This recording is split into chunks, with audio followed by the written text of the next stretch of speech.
full of features including COS. LANs are supported. Lots of ports on this model, so I was able to plug in every bit of kit to the one unit. One quibble: if it loses power supply, it forgets its password and goes back to a default password that bad guys can easily look up. Highly recommended.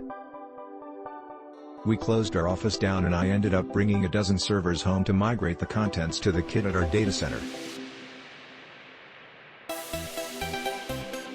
They were all configured to connect to different LANs that had existed in our office, so the easiest thing for me to do was to replicate those networks as VLANs at home, which meant needing a smart/managed layer 2 switch.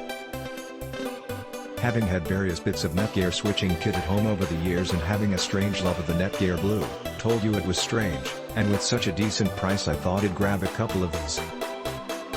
VLAN configuration was slightly unintuitive initially and the interface feels a little old-fashioned in comparison to some of the kit I've used, but once you've got the hang of what needs setting where, then VLANs and lags work great and I had all of the servers up and running in no time.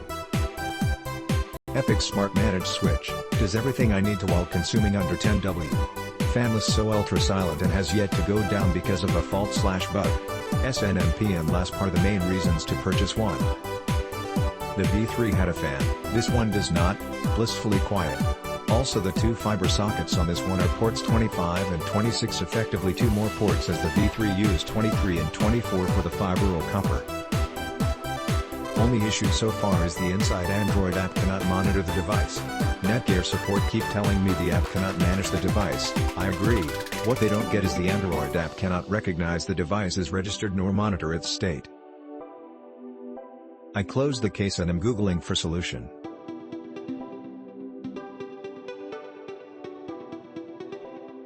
I'm running my home network over this switch, and it's been silent and faultless since its initial power up.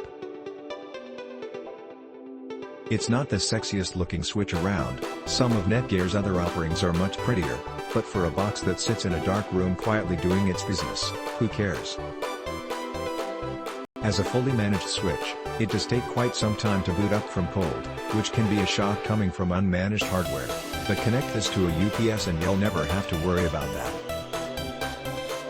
The range of tools in the web management console is extensive. My only criticism would be that the device view page in the web manager requires a Java applet, ruling out lots of modern browsers. Really? A Java applet in 2016? My house has Cat 5e and we installed a 300 meg Virgin Internet connection, but there was only a 10/100th sub installed by the previous owner. Replacing it with this was easy. No, immediately we get the full performance through the house.